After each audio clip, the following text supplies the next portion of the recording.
Speaking of history, for 70 years, WSFA 12 News has been on the front lines. Just a year after we went on the air, Rosa Parks ignited the Montgomery bus boycott, and our cameras were there. But we've never heard how WSFA gained that access. Tonight, that story is a part of our look back at WSFA's 70th anniversary. The Montgomery bus boycott, a movement to end racial segregation on public buses in Alabama's capital city. For 381 days, black residents refused to board the buses. Their footsteps became a protest, their sacrifice a statement.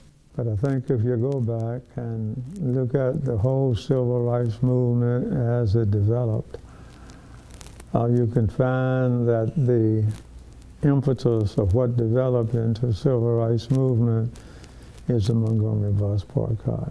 Fred Gray had only been practicing law for about a year. Among his clients, Claudette Colvin and Rosa Parks, two women who triggered the bus boycott by refusing to surrender their seats to white passengers in protest of the city's policy. WSFA had been on the air for about a year when the boycott erupted, and the station's first news director, Frank McGee, immediately recognized what was happening in Montgomery would change history. And he came up, and he didn't have an appointment or anything. I was just there because you didn't need an appointment. I'd just been practicing about a year. He told me who he was. This was at the beginning of the bus boycott. And he says, I know you don't know me. You may have seen me on television, but I'm sympathetic in what you're doing. And I think I can help you, and you can help me. From that meeting, a relationship began, rooted in trust. Gray, along with the protesters, relied on WSFA to fairly cover the bus boycott, and McGee delivered.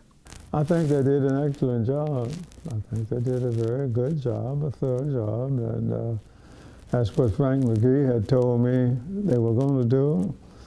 And I think he would have made the same type of coverage that he made, whether we agreed with him or not. WSFA used its technology to capture these images and share them with the networks, turning Montgomery into the epicenter of the civil rights movement.